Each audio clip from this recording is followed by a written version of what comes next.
सभी को एकादशी की बहुत योगिनी एकादशी की बहुत बहुत शुभकामनाएं। कैसे हैं आप सभी लोग? आशा करती हूँ सभी लोग स्वस्थ होंगे, मस्त होंगे और अपने घरों में व्यस्त होंगे। इसी के साथ आज की वीडियो लेकर आई हूँ दोस्तों। आप सभी को बता दें कि एक योगिनी एकादशी, जी हाँ, आषाढ़ मास का योगिनी एकादशी जो कि हर महीने में 2 पड़ता है। तो इस बार आषाढ़ मास की कृष्ण पक्ष की एकादशी कब है, तो कब है, एक एक करके एकादशी के बारे में जानकारी आप सभी को। जी हाँ, आषाढ़ मास का एकादशी कृष्ण पक्ष की कब है, पारण का शुभ मुहूर्त क्या है और तमाम ऐसे ही जानकारी आप सभी को इस वीडियो में मिलने वाली है। तो शुरू से लास्ट तक बने रहिए। आज मैं बहुत दिनों के बाद वीडियो बना रही हूँ, ये बने रहिए मेरे साथ। आप सभी को एकादशी के समक्ष में एक एक बातें आप सभी को बताने वाली हूँ, तो शुरू से लास्ट तक बने रहिए। धन्यवाद। को बता दें, महीने में 2 पड़ता है, एक शुक्ल पक्ष में पड़ता है, एक कृष्ण पक्ष में, ठीक है। तो आप लोग को बता दें आषाढ़ मास की जो एकादशी है इस बार कृष्ण पक्ष की कितने तारीख को है ये बताएंगे, और पारण का शुभ मुहूर्त क्या है ये भी मैं बताऊंगी। तो आप लोग को बता दें कि इस बार एकादशी 2 दिन का पड़ा है दोस्तों। तो देखिए बहुत लोग मतलब इस बार 2 दिन की एकादशी है, तो आप लोग देख लीजिएगा कि आपके आसपास पड़ोस में किस दिन रखा जाएगा। देखिए इस बार का आषाढ़ मास की एकादशी 21 तारीख को और 22 तारीख को रखा जा रहा है, ठीक है। तो बहुत लोग देखिए अपने आसपास में देख लीजिएगा, चाहे अगर आप लोग हमसे पूछती हैं तो हम आप लोग को बता दें दोस्तों, उदया तिथि के हिसाब से 21 तारीख को दिन है, मतलब शनिवार के दिन व्रत रहा जाएगा, ठीक है। आप लोग देख लीजिएगा कि अगर आप लोग के आसपास पड़ोस में आप लोग कब रहना चाहते हैं, 21 को रहना चाहती हैं कि 22 तारीख को, ठीक है। ये बात पहले हम क्लियर कर दिए आप लोगों को। अब चलिए आप लोग को बता दें, ये एकादशी रहित द्वादशी का, ये मतलब 10वीं तिथि से लेकर द्वादशी तक, पारण तक का ये बहुत ही विशेष महत्व होता है ये व्रत और पूजा पाठ का। तो आप लोग को बता दें विशेष रूप से साफ सफाई, जहाँ पे नॉनवेज बनता है जिस रसोई घर में, वहाँ पे नॉनवेज न बनाइएगा। 10वीं तिथि से अगर बनाती हैं तो उसको मतलब 9वीं तिथि से ही बंद कर दीजिएगा, 2-3 दिन पहले से ही नॉनवेज और लहसुन प्याज। उस दिन आप लोग 10वीं तिथि से जब पारण करें मतलब प्रारंभ करेंगे अपने व्रत को, तो उस दिन आप लोग बाल अच्छे से साफ कर लीजिएगा। अगर आप लोग के घर में नॉनवेज बनता है तो उस रसोई घर को, किचन को अच्छे से डीप क्लीन कर लीजिएगा, ठीक है। जिस गैस चूल्हे पे आप लोग मतलब भोजन बनाती हैं, आप अपने लिए भी भोजन अगर एकादशी का व्रत रहती हैं, आपके घर में रहा जाता है, तो उस गैस चूल्हे पे कोई भी भगवान का भोग प्रसाद नहीं बनाना चाहिए जिस पे आप लोग नॉनवेज बना रही हैं, जिस गैस चूल्हे पे। इस बात का बिल्कुल ध्यान रखिए। अपने लिए फल फलार भी नहीं बना सकती हैं, ठीक है। इस बात का बिल्कुल ध्यान रखिएगा। ये तो विशेषकर एकादशी का व्रत है, तो एकादशी के व्रत में छोटी छोटी नियम का पालन करना बहुत बड़ी बात होती है। तो इसलिए आप लोग इस बात का ध्यान रखिए कि जिस दिन मतलब आप लोग व्रत रहेंगी उस दिन शनिवार पड़ा है, ठीक है।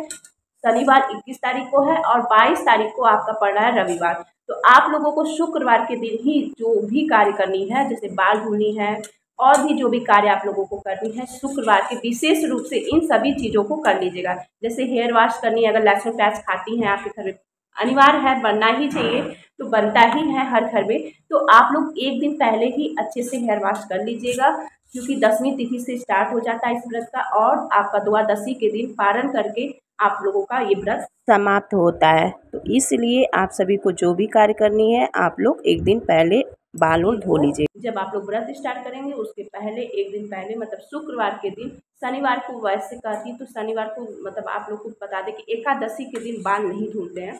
बहुत लोग देखिए धुलती हैं, तो खड़े मतलब इसमें शैम्पू और साबुन करने की आवश्यकता नहीं है, क्योंकि किसी भी व्रत में शैम्पू साबुन नहीं करना चाहिए। मतलब कुछ नियम है, दोष है, और इसलिए नहीं कभी करना चाहिए। एकादशी का व्रत हुआ, शंकर भगवान का कोई व्रत हुआ, इन सभी व्रतों में कभी भी बाल को हेयर वॉश नहीं करनी चाहिए। वो चाहे कोई भी हो, बेटियां हो चाहे माँ हो, चाहे इसमें तो विशेष रूप से भाइयों को भी नहीं धोनी चाहिए। अब आप लोग देख लीजिएगा, आप लोग कहेंगे कि गर्मी है तो ये है वो है, तो आप लोग अपना नियम देख लीजिएगा। जो हमारा कर्तव्य है, जो हम जानते हैं, वो आप लोगों से बता दी। धन्यवाद। अब चलिए आगे बताती हूँ दोस्तों। उस दिन आप लोगों को एक टाइम ही भोजन करते हैं, नहाए खाए का नियम करेंगी, मतलब 10वीं तिथि के दिन।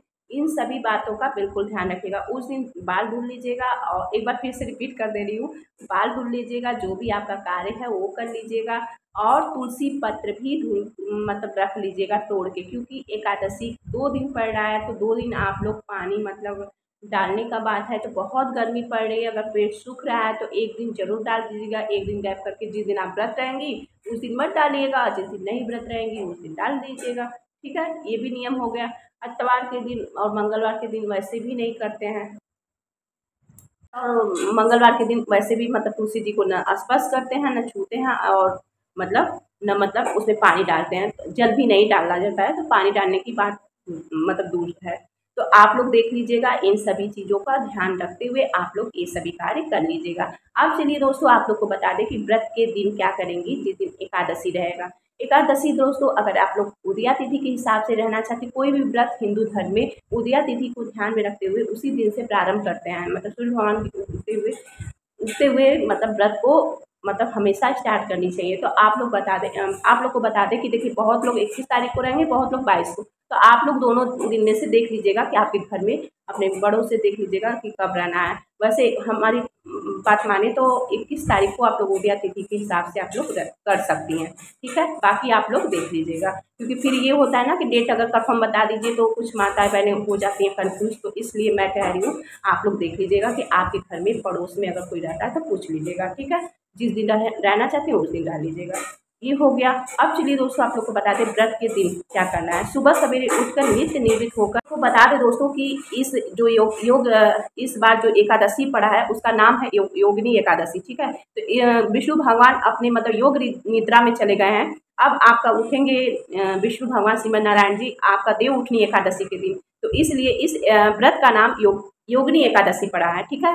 तो आप लोग अच्छे से पूजा पाठ कर लीजिएगा, कर्म कर लीजिएगा विष्णु भगवान का। दोस्तों पूजा के मतलब पूजा बता देते हैं, एकादशी के दिन पूजा कैसे करेंगी। तो आप लोग को सुबह सवेरे उठकर नित्य निर्मित होकर जो भी आपके घर में विशेष काम है सभी जैसे करती हैं डेली का काम करने के बाद स्नान कर लें। अगर आप लोग के घर के आसपास कहीं नदी सरोवर है नज़दीक में, अगर जाने में असुविधा नहीं है तो आप लोग जाके वहाँ भी स्नान दान पुण्य का काम कर सकती हैं। अगर नहीं जा पा रही हैं, सब लोग संभव नहीं हो पाता है, तो आप लोग घर में गंगा जल मिश्रित जल मिला के आप लोग स्नान कर लीजिएगा। स्नान करने के बाद सूर्य भगवान को अर्घ दें और विष्णु भगवान माँ लक्ष्मी जी की प्रतिमा रखें, चौकी पे भी रख के पूजा कर सकती हैं। अगर पूजा स्थान पे अगर पूजा में जगह है तो आप लोग मंदिर में भी अपने कर सकती हैं। अगर बाल गोपाल हैं तो उनको स्नान कराइए, जल से भी करा सकती हैं, 5 चीज़ों से भी करवा सकती हैं, ठीक है। तो ये देख लीजिएगा आप लोग नियम, और अच्छे से आप लोग विधिवत पूजा करिए। और उस दिन दोस्तों देखिए, एकादशी के दिन अनाज का भोग कभी नहीं लगानी चाहिए,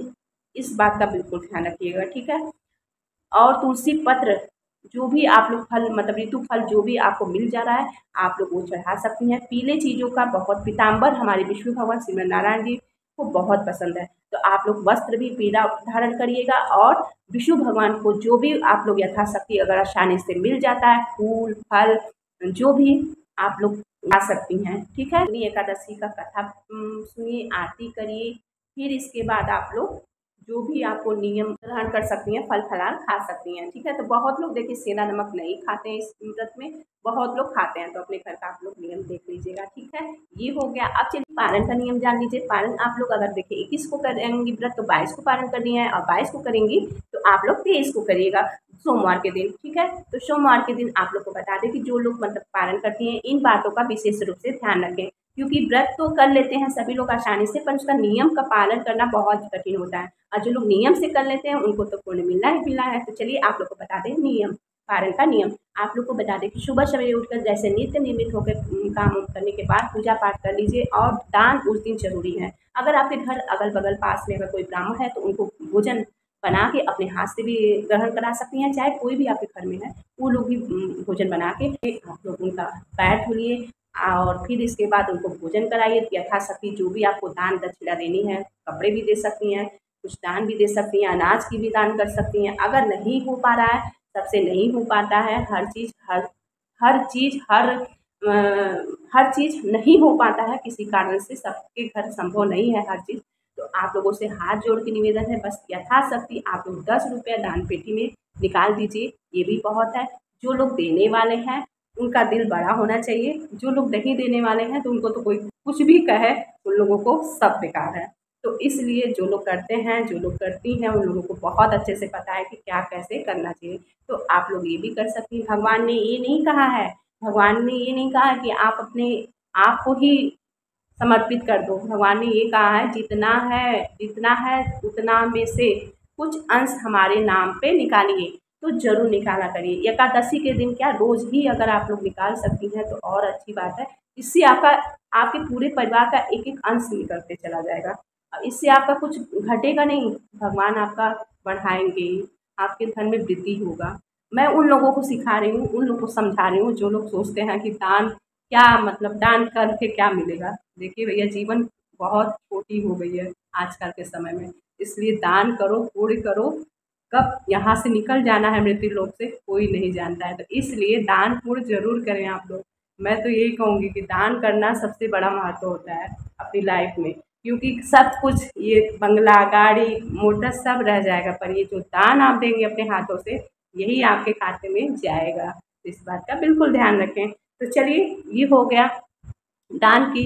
अब चलिए आप लोगों को शुभ मुहूर्त बता देते हैं, ठीक है, कब प्रारंभ हो रहा है, कब समाप्त होगा। और अगर मुझसे, और हाँ, उस दिन दोपहर में आप लोगों को सोना नहीं है, ठीक है, इस बात का भी विशेष रूप से ध्यान रखिएगा। देखिए, अब आप लोगों के मन में आता होगा कि एकादशी के दिन क्यों नहीं सोना चाहिए। देखिए, जो लोग स्वस्थ नहीं हैं, जो भी हमारी माताएं बहनें हैं, बुजुर्ग हो चुकी हैं, उनको तो कोई मना नहीं कर सकता है, पर हाँ, नाम लेते रहना है, भागवत भागवत का चिंतन करना है, भगवान का नाम लेना है, क्योंकि ये एकादशी का व्रत बहुत ही सर्वश्रेष्ठ है। और आप लोगों को अगर सोना है तो तुलसी पत्र रख लें आप लोग अपने दुपट्टे में, अपने साड़ी के पल्लू में, फिर इसके बाद आप लोग नींद ले सकती हैं। अगर स्वस्थ नहीं हैं, अगर स्वस्थ हैं तो ज़रूर आप लोग दोपहर में जागिए, भागवत गीता पढ़िए, रामायण पढ़िए, कुछ मतलब भगवान का नाम लेते रहिए दिन भर, यही आपका सबसे एकादशी का फल मिलने वाला है। तो इस बात का ध्यान रखें। अब चलिए आप लोग को बता दें कि क्यों सोना नहीं चाहिए, क्योंकि कहा जाता है कि त्रिजटा नाम की राक्षसी, अगर आप लोग सोएंगी, इतना परिश्रम करेंगे, ऐसा कहा जाता है कि अगर जो लोग सोते हैं उनकी देखिए सब फल उठा ले जाते हैं त्रिजटा नाम की राक्षसी, इसलिए उस दिन सोना नहीं चाहिए, ठीक है। इस बात का बिल्कुल ध्यान रखिएगा, क्योंकि रात जागरण करना है तो कम से कम दिन में जागरण कर लीजिए, ठीक है। अगर नहीं स्वस्थ हैं, तबीयत नहीं ठीक है, तो आप लोग सो सकती हैं तुलसी पत्र बांध के, ठीक है।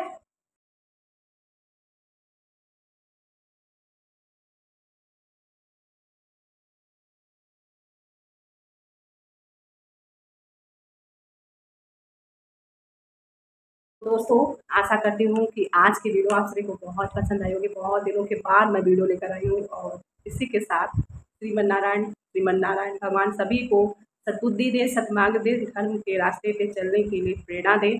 इसी कामना के साथ हर हर महादेव, जय श्री राम।